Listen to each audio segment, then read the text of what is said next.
You are listening to Fantha tracks. Because of the following special program, Wonder Woman and the Incredible Hulk will not be presented this evening. I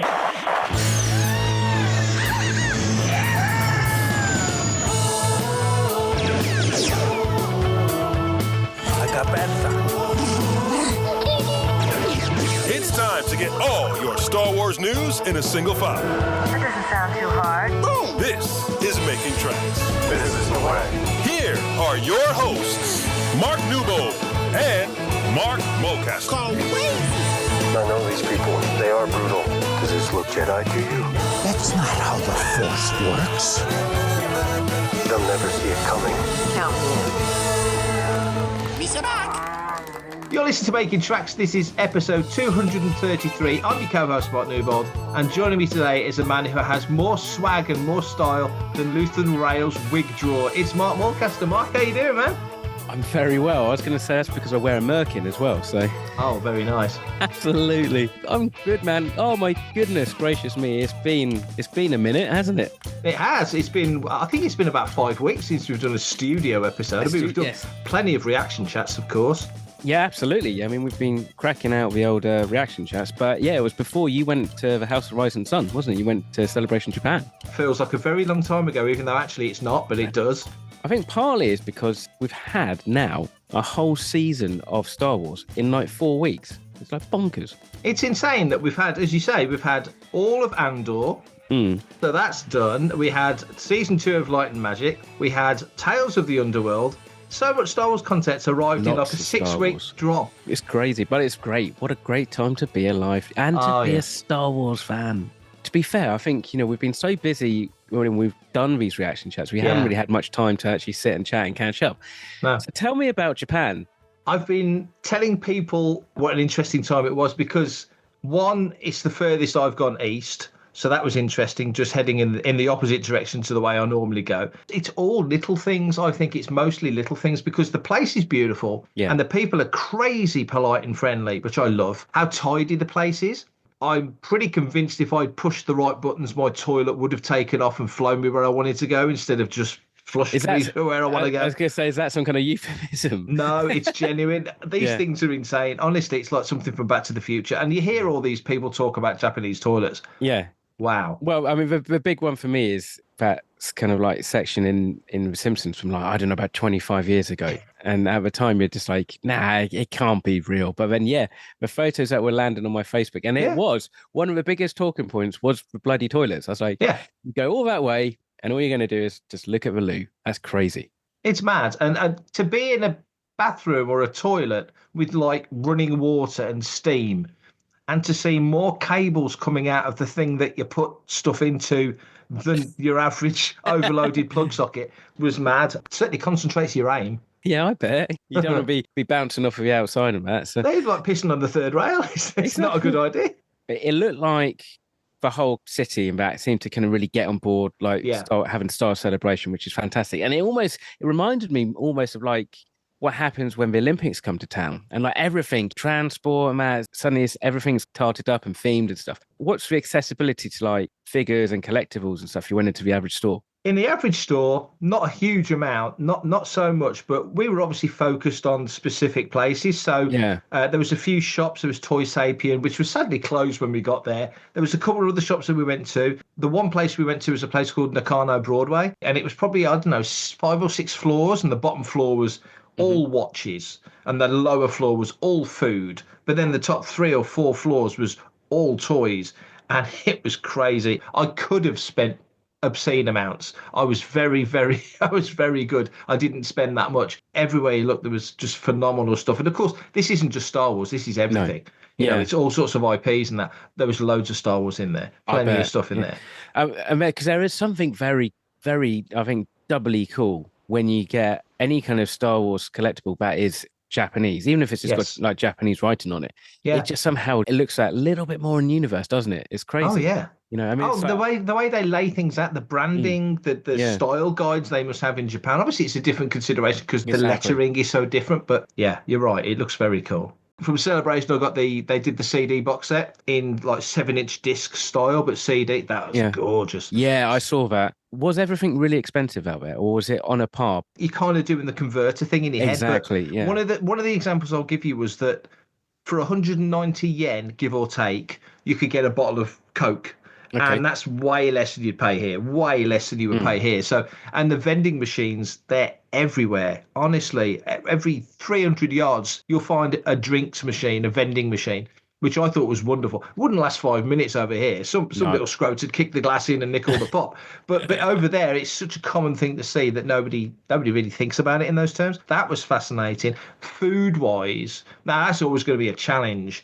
For somebody like Brian, who's with us, Brian Cameron, Good Morning Tatooine, Brian Cameron, who is a proud Scotsman. So, of course, everything he eats is battered and deep fried. So it's going to be a different experience for him. And he's not mad keen on that kind of food stuff. So it's a bit more of a challenge for him.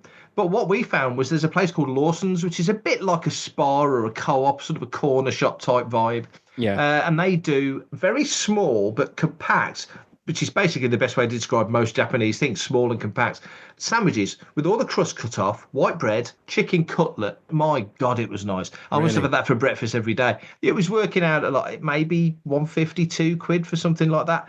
I thought it was really good. Celebration, Celebration tax.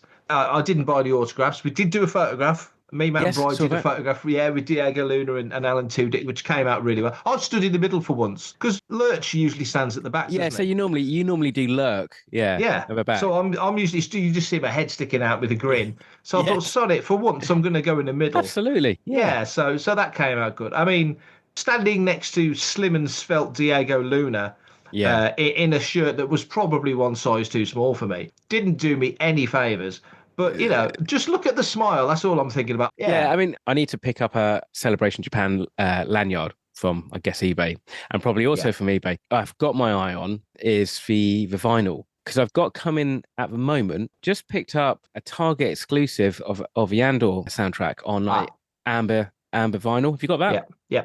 Yes, I just picked it up. That's on its way. I got lucky last year when we were over. They had Andor and they had Mando season 3. Yeah, it's crazy that they seem to do it quite regularly in Target. Yeah, just need a record player. Hi, this is Alexander Freed, and you are listening to Fantha Tracks. Well, here's a question for you. Now we've finished season 2. We won't say too much about it here, story-wise, because there'll be plenty of folks still won't have got around to it because it's not just one. But given how well it's gone down, not just with the fandom, which, here we go, name drop time. So this afternoon I interviewed Robert Emms once again. And in that conversation, one of the things I said was Star Wars fandom is maybe 1% of all the people that are going to sit and watch Andor. The active fandom, the people who do podcasts and websites and loonies like us, and people who come to a show and specifically to see a Star Wars guest. The other 99% is everybody who just wants to watch good television. And one of the things that struck me, just as an observer of that, was how well Andor was going over, not just within the fandom, but outside the fandom, which really kind of interested him in the way that he's a fan, but he wasn't like a slavish, mad Star Wars fan going in. He's definitely more of a fan now. That's very clear. Now that Andor Season 2's out there, people understand what it is, where it sits in the wider fandom. Do you think in a year's time, when we're sitting on the cusp of Mando and Grogu coming out, which nearest damn it be here this time next year. Yeah. Do you think that we'll look back and go, wow, look at all this big stuff, look at all this whatever stuff. Do you think Andor's going to catch on like that? Or do you think maybe it will remain the sort of treat that we think of it now? Next year is also the 10th anniversary of Rogue One. Let's not forget. So I could probably see that maybe Hasbro might be able to piggyback off of the 10th year anniversary of Rogue One and slide in some extra Andor figures because everything's now so instantaneous and, we're now really looking forward to Mando Grogu. Surely everything's going to just have a little green guy on, isn't it? Which, is great on one hand, but on another hand, I think we got a little bit BB-8'd out by the end of just a year after Force Awakens. And then that gap between season 1 and season 2 of The Mandalorian, that was all Grogu stuff. And it was you go into the most random stores and it would be just like that really generic artwork, wasn't it? It was just a picture of the baby with just The Mandalorian. And it's on everything, notebooks, playing cards, pens and stuff. Yeah, it did feel like he was on the cover of everything except for Horse and Hound, didn't it? Pretty much. Yeah, exactly. I could see maybe there might be an extra celebration, there might be a bit of a push or something, or maybe even for Christmas. There might be production lines for some stuff anyway is a little bit quicker. So they might be able to do some stuff. I guess the thing is also like the one thing that I think this season's been a little bit better at than season one is there's a little bit more meanable content, isn't there? There's a little bit more stuff that you can kind of put out. Oh, yeah. But then there's not necessarily anything that's really jumping over, I think, into something that would immediately make a great product. Let's be fair, and it's slightly one of the disappointments of, I think, maybe this second season. It's the fact that like B2's not really in this season, really. You know, he's in a couple of episodes. You know, you almost forget about him until like the last kind of episode. And you're like, where's B2? Are we going to see him again? You know, but don't you think that's a strength in a way? Because in season 2, and I don't think this is a spoiler, Leia is prominent in season 1, but she's pivotal in season 2, and so's Lonni. Lonnie's in season 1, but in season 2, he's a key character. And there's certain characters that were in season 1 that aren't in season 2 at all. It shows you across the 2 seasons, the 24 episodes, it shows you a real strength of characters with Cassian as the through line, doesn't it? I think it's quite indicative of the type of writing. And actually what I think Tony Gilroy did was he planted these characters in season 1 and didn't put too much focus on because there were some big, strong personalities. But then just enough so then actually when season 2 comes and they kind of stand out a little bit more, we kind of care about them. They grow on you a little bit, especially actually Lonni and Clay. I think you're bang on there. Those two have got some cracking moments in like second season. So yeah, and they get that great scene at the party as well, don't they? Yeah, exactly, together, which is cool because I mean that's the thing. It's like you look at season 1 and there are instances where you're like, I can't imagine how then we get to where we get to in season 2. If you look at season 1. And I suppose coming back to your first point, Tony Gilroy, I think Star Wars, either UK or just StarWars.com, they posted a video the other day about just how Tony Gilroy's enjoying reading the discourse. It's caught definitely with Star Wars fandom in the right kind of frame of mind. And actually, and I think because season 1, like he said, has given us a chance to collect our thoughts and get an idea of what we're going to expect in season 2, everybody's a little bit more accepting. And actually, I think it'll be interesting when we get the next live action, which will be, I guess, Ahsoka. And Ahsoka season 2. Yeah. Yes, Ahsoka season 2. Is actually then how we look at that, having just had Andor season 2, which is on a completely different level in terms of tone and prestige and production value. Ahsoka was one of those series that uses the volume quite heavily. That's true, and it'd be interesting to see how they play that with that being filmed right here, right now in the UK. Just another thought occurs on what you just said there is that Andor season 1 came out in 2022 and it's 25, 3 years. Yeah. Ahsoka season 2, 23 to 26, 3 years. 3 years works for Star Wars, doesn't it? It worked for the films back in the day. It definitely seems to work for those shows. It does. I think what it does is it gives us a chance to watch it, enjoy it, digest it. Yeah. But then have enough time to have a little bit of downtime.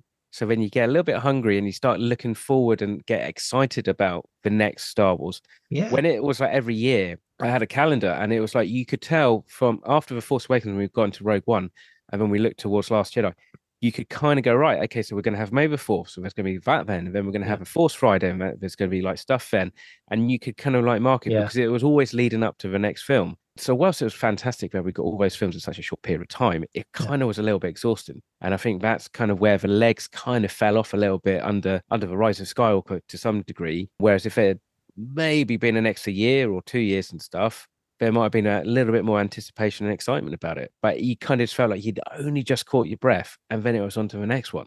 Other things that came out in this span of time between us doing our last 2 studio episodes, Tales of the Underworld and Light and Magic Season 2. Light and Magic Season 2. 3 episodes, directed by Joe Johnston. Absolute joy, wasn't it? That was kind of appointment viewing for me and Karen. I said to her, look, we're going to watch these. This could either go one of 2 ways. This is either going to be like something that I'm going to have to start watching by myself, or, you know, something else that, you know, we can watch together. But she really enjoyed it. And then when we got to Phantom Menace and stuff, and I'm just like, oh, this is brilliant because, you know, this is the first time that we've reusing the beginning documentary footage in such a newer way. And the 3rd episode ends with them closing Kerno, you know, so it's poignant because I was wondering, I was thinking, oh, you know, when we get to the digital stuff, is this going to start to feel a little bit dry and a little bit samey? But because they were very clever and Joe Johnston did a really good job of breaking it all down and then using all that fantastic footage that they had around the prequels, which really defines that digital early generation. Totally. It was brilliant. Some of those interviews, when they cut out Mirren and plonked him into, I think it was a snow speed or that was hilarious. Car. Yeah. And it's just like, oh, this is so good. Utter genius. I was so impressed with that. I didn't expect quite so much prequel stuff, which I was absolutely loved.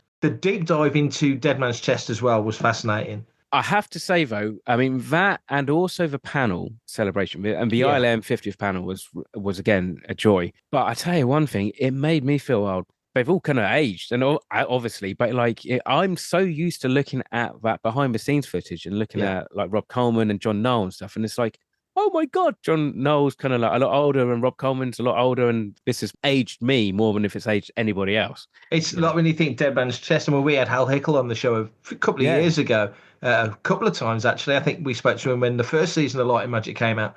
And he worked on Dead Man's Chest back in 2006 when it came out. So he'd been working on it before. And it really stood up, I think, specifically that, the work on the tentacles, just the whole way that was done, the fact that I don't honestly think they could do that any better today. No, I mean, there is something that I feel like some of the stuff that they got right then still stands up now. Obviously, we had the 20th anniversary re-release of Revenge of the Sith. Did you get along to any screenings? Did you see it? Yeah, just saw it the once. I know you do multiple screenings. I did see multiple. Every row and different types. And that you get to the screening where the woman sells you popcorn by shaking the back of your chair and everything. That's it. Yeah, we did see it. We did see it in 4DX, and I have to say, actually, as 4DX goes, was probably one of the most violent like renditions. And that's not me exaggerating. We've done some fairly violent films where you get thrown around, but the shot that sells it is the opening shot. With, the waterfall shot. Well, I was talking about Revenge of Sith. So was I. That shot when they go over the Battle of Coruscant over the top of the ship. Okay, yeah. So that's it, yeah. So the opening shot with the two Jedi starfighters, because you're tracking the parallax and the chairs are leaning forward and they're quite subtly rolling and stuff. You're so immersed. You're connected to the screen. And then obviously it all kind of, it all kind of goes to hell. But I also saw it on a whim on the, was it a Screen X or Super Screen, which is a huge screen. It's like bigger than an IMAX. That's the only one I've got. And I've got a Hammersmith. And it's like, I've never seen Revenge of the Sith so big. And if you know what to look for, like an industry professional does like me, you can kind of go, you see stuff that would never have been able to be like, they've never really been able to fix or have to worry about with like the kind of imaging quality, again, projection back in 2005. But now you're just like, you could just start to see like in between the hairs, like the keens, a little bit noisy and stuff. But like on the whole, it just holds up so well. The science behind it always fascinates me. And $50 million worldwide in the bank as well doesn't hurt. Mate, yeah, exactly. I mean, and so you'd hope that maybe somebody goes, do you know what? Should we release Attack of Clones and just tick the box? It's Force Awakens 10th at the end of the year. I mean, that's got to come out again, hasn't it? You'd hope so. Wonder if I'll do another billion. Wouldn't that be nice? Now, the other thing that came out, we just alluded to it, Tales of the Underworld.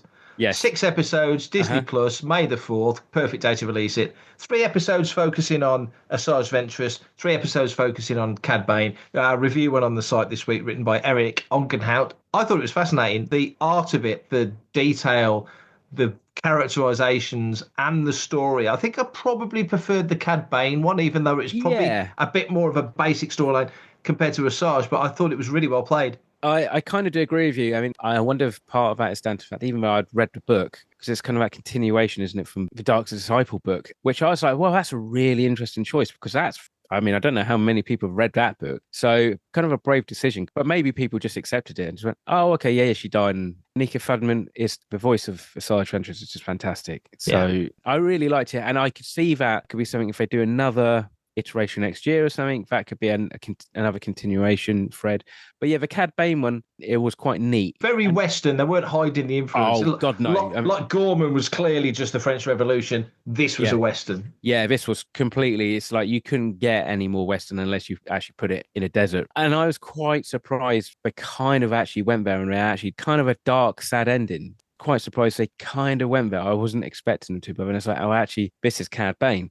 He's an absolute badass, and this is how he became a badass. So fair enough. But, year on year, the animation style just seems to get better. It's fun. I do wonder if there's any need to put them out in 3 blocks like that, if they could have maybe just done 2 half-hour episodes because they Yeah. were pretty much like bang on 40 minutes. And that's just me being lazy because it means I've got to stop and start another one and skip ahead and blah, blah, blah, blah, blah, and just kind of get into it. I like them in these sort of mini bites that they've done. Yeah. You know, and also going back to what we said about, you know, how it's worked for Andor having a 3-year gap, and Ahsoka, I feel it will work for that as well. Because I think one of the things we've sort of said without saying it is the anticipation for these specific shows is pretty high, certainly for Ahsoka. In the terms of Star Wars in general, anticipation's a massive part of it, but also because we've had Tales of the Jedi, Tales of the Sith, Tales of the Empire, Tales of the Underworld, you know, we're getting these regular runs now of these Tales of.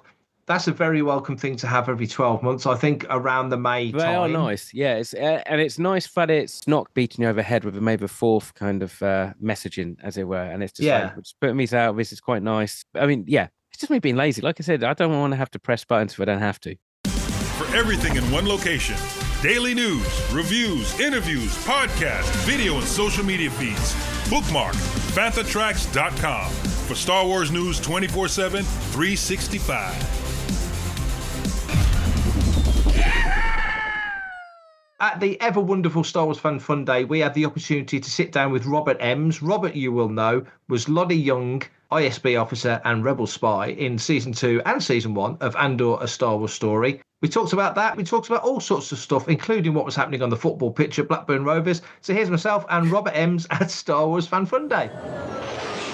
Right, we're here at Blackburn Rovers Football Club. We're watching a football match. It's nearly half time. I think it's 0-0. Good save. It's one. Maybe we should start commentating. You know, I'm kind of tempted. I'm not. You've got a good voice for it, actually. Do you think? Yeah. Okay.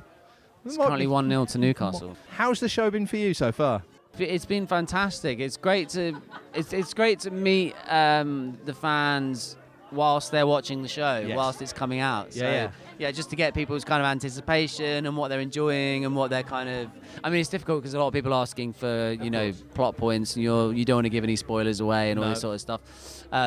But yeah, it's been great, really great. Is that the first time you've done a show whilst the show is going on?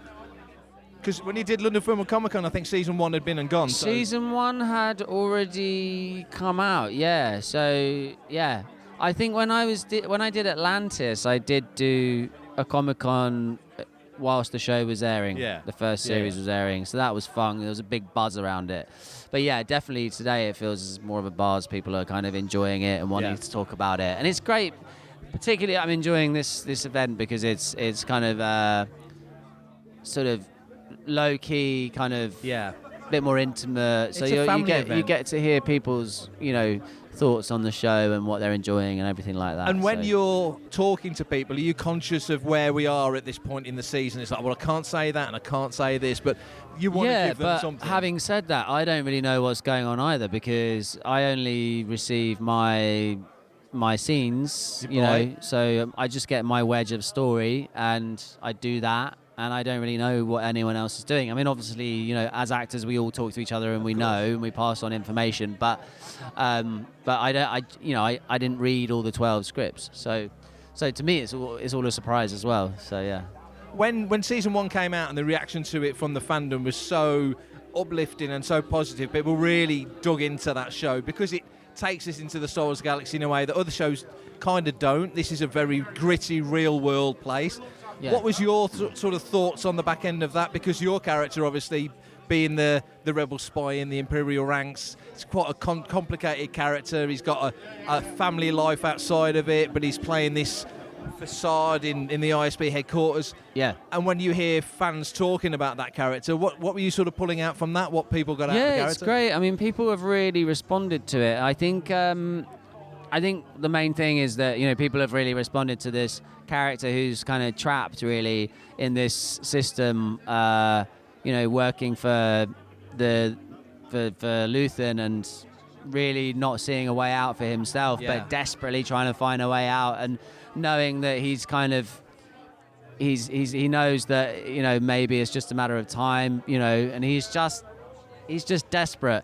But also I found there was also an element of him feeling quite lonely in that because all the other rebels are either part of groups or they're either part of Rebel cells, but actually he's on his own out there, and it's very lonely. And I think sometimes, particularly the scene that I have with Stellan in the lift in episode 4, I wanted to get an element of an element of seeing him feeling afraid and desperate still, but actually part of him enjoying this information-giving relationship, because that's his only connection to the outside world is seeing Luthen. So when he gives you information, there's kind of an element of like, I'm also enjoying this, and this is also what I live for, to give you this information. So I feel like, I don't know if anyone's picked up on that, but I picked up on that when I watched it. I thought, actually, it's quite a nice element to the character that although he is trapped, he's still kind of, it is kind of what gives him oxygen is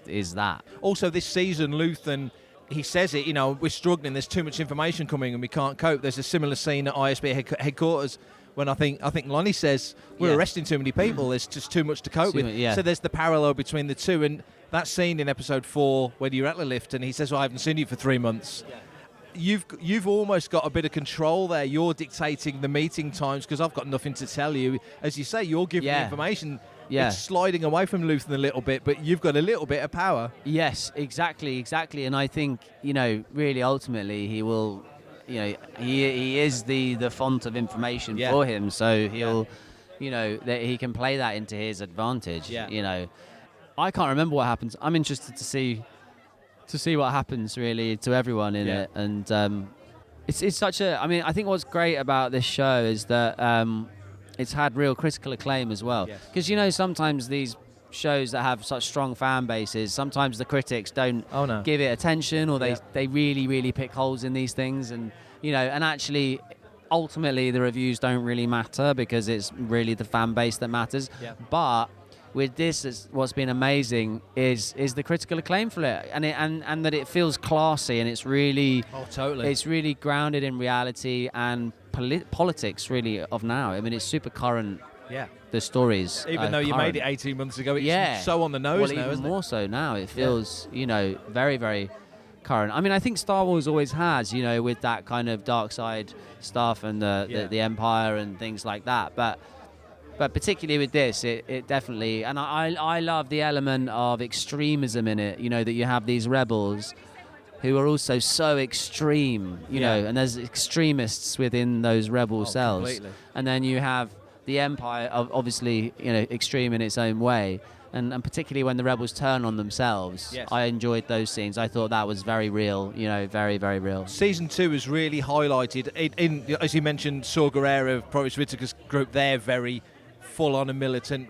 Luthen's kind of losing the reins a little bit. Clay is stepping forward more. Within the ISB ranks, I noticed that Lonni is talking to his counterparts a lot more in this one. He's talking to Hart a lot more. You see him like how he might just be manipulating the cogs a little bit and finding his way into certain conversations. And I think with Hirt, with him, it was like, obviously Hirt slightly playing Dedra, but Yung is there just manipulating Hirt to kind of work alongside him and give him the information that he needs.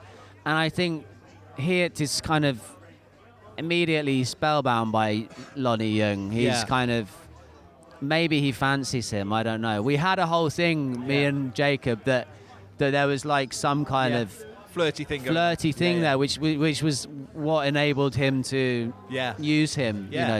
Very subtle moment. You probably wouldn't even read it, but I did pick up on that. And it's interesting because this show, it's not afraid to go to certain places, which again speaks to what you just said about how it's a mature show. It could be a great political thriller without being a Star Wars show. Well, the scene with Bix and the officer, the lieutenant, that's something you've not really seen in Star Wars before, and really done in a very real way, but not explicit. It wasn't, but it was really, really quite powerful actually. So as we move beyond Andor, what's in the future for you? I wrapped on a film last week actually called Blood on Snow, which is based on a Joe Nesbo novel, and it's directed by Cary Fukunaga, who did the last Bond film, it's like a kind of 70s hitman story. Nice. So I'm sporting another tash and sideburns. So is that your thing now? Well, I hope not. I don't mind it, but you know. So I've got that, and also I've got a couple of films coming out at the end of this year. A film called Bad Apples with Saoirse Ronan, and a film, an Alan Bennett film that I'm in with Ralph Fiennes. So those are all coming out at the end of this year, and yeah, beyond that, waiting to see what else happens. Yeah, Ralph Fiennes is ridiculously ripped at the moment. Yeah, I mean, I saw those pictures when I was working with him. He must have been filming that. So it's crazy to think that he was, you know, because he's not a young guy. No.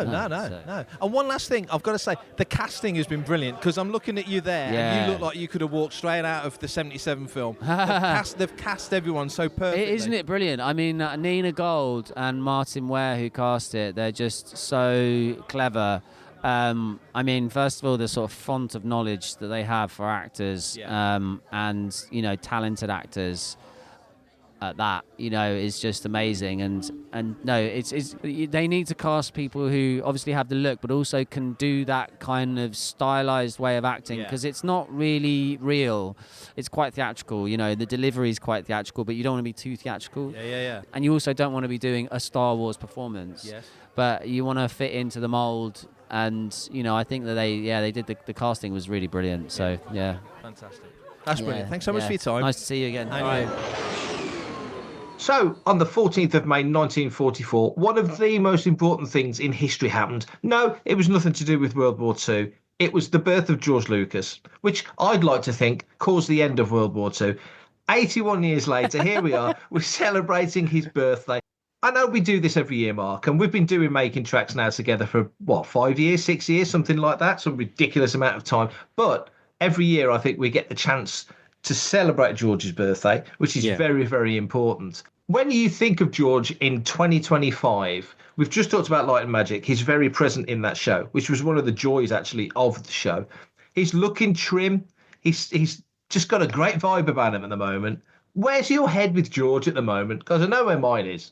Yeah, he looks great. I mean, the ILM documentaries, he just looked so, like, happy. And it was really nice because, you know, I guess it was that separation of time and also not owning the company anymore. So they talked about stuff in such a proud way of what they accomplished. You just cannot underestimate just how much these guys were like flying by the seats of their pants when it came to New Hope, but also when it came to The Phantom Menace and all those prequels. It's so nice when we get to see him out and about and stuff. And yeah, he looks really healthy. He was at the Met Gala, wasn't he? You know, in sneakers. I know. $66 sneakers. I love that. Do you know what? You just cannot make George change. No. I just wonder if like was it Melody, his wife, isn't it? Yeah. I just wonder if like she was like, can you at least put some like lace ups on like some proper shoes? You know? No. To be fair, the man's worth billions. He can wear what the hell he likes. But it's so nice to have a billionaire, a very public billionaire, be the guy that will come up with all these crazy ideas. And you see, as you say in Light and Magic, we need to do this on the screen, and John Knoll or somebody else will go, but we don't know how to do that. And George will smile and go, you'll figure it out. And so he's instigated all this incredible innovation. He's not claiming that he invented all of it. No. He's the guy that sparks the imagination. And here he is, as you say, 81 years old now, looking happy. He's retired. He's earned every second of it. And us as a fandom can now look at George enjoying that. I think the relationship with George, it wasn't a bad thing at all. It was nothing that he did. But when the sale happened, and it is, God, we're talking way over a decade ago now, crazy. It still feels like it's just happened, but it's 12, 13 years ago. That didn't quite know where he sat with it, how he felt about it. It always felt a little bit awkward, like the post-divorce conversation thing. Yeah. But now Star Wars has prospered without George. He's ever-present. Like Macquarie's ever-present, and John Williams will always be ever-present in Star Wars DNA. But now it just feels like he's enjoying it. He can watch it. That's the beautiful thing, is that he can sit down and watch Andor. George's Star Wars was very much kids-orientated. It's definitely not that. You'd like to think that he'd be able to at least appreciate what's been done, and I guess the layering of Tony Gilroy's story, which is very Lucasian in its way anyway. But don't you think, though, that, you know, George comes up with the concept of Star Wars, and in its construction, it is quite straightforward. Bad guys have built this planet killer, and the good guys have found out how to destroy it. And it's a fairly linear kind of thing. And then John Knoll has the great idea of, what about this line in the scroll up? There's a story in that. And then at some juncture, Tony Gilroy gets involved and he moves it forward and then comes back for the TV show and is able to layer in, as you say, even more detail. I just wonder when George sits down and looks at these things, if indeed he does. I'm probably attributing way too much deep thought of George's to the whole process. It's just my brain ticking over. But I just wonder if he sits down and thinks, if I'd have had the time, or I'd have had the inclination, or, if I hadn't have done episodes 1, 2, and 3, maybe we could have dug into this. I wonder where he sits with the story being as intricate as it is, because it's a Swiss watch of a masterpiece, really. It is, yeah. I mean, that last couple of years running up into New Hope is, you do need a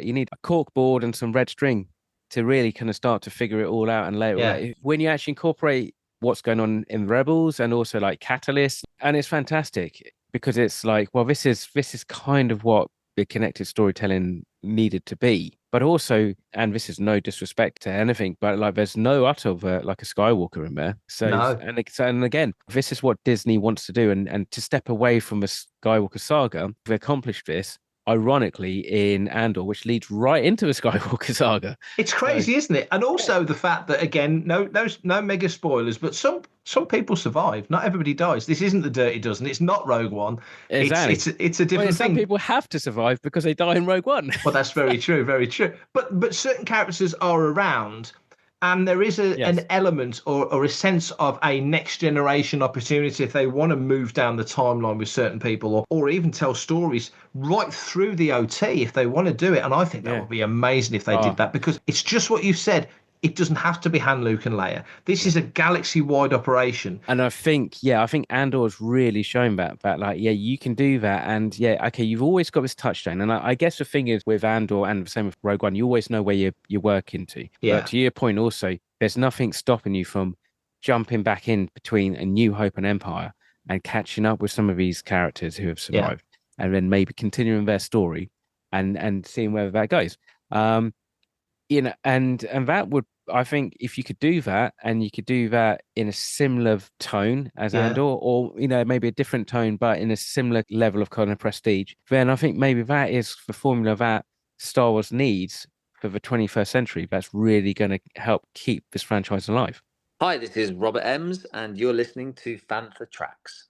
Final thing this episode, we have a listener's question. It has come in from Mark Spriggs, a regular questioner. And the question is, I've said question too many times. The question is, how many Jedi do you think were massacred from Luke's Jedi Order?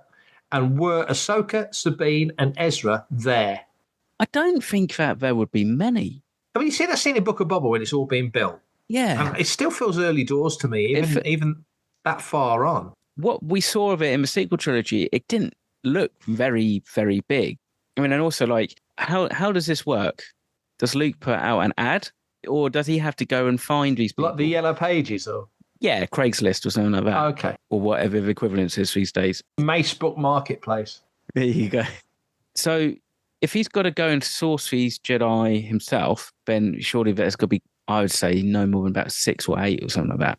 Here's an alternate thought, Mark. I think there's no reason why Luke couldn't set up a Jedi Academy and why Ahsoka could set up I think Sabine and Ezra could very well be training with Ahsoka, and they could be two separate things. There's no rule of two with the Jedi. Well, that was the thing. And also, is Ahsoka still considered a Jedi? She doesn't really consider herself a Jedi.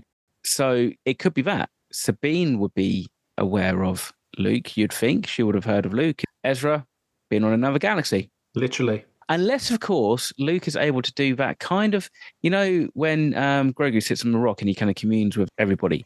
Unless he kind of does that, he kind of meditates and he kind of like basically sends out like a forced telegram, as it were. He's only paid for the free package, so he's only got 45 minutes to do it. Yeah. But anybody who hears that message then's like, either they know innately or subconsciously, like, I need to go to this place. And basically he's just like, I'll just chuck it out there and see who comes.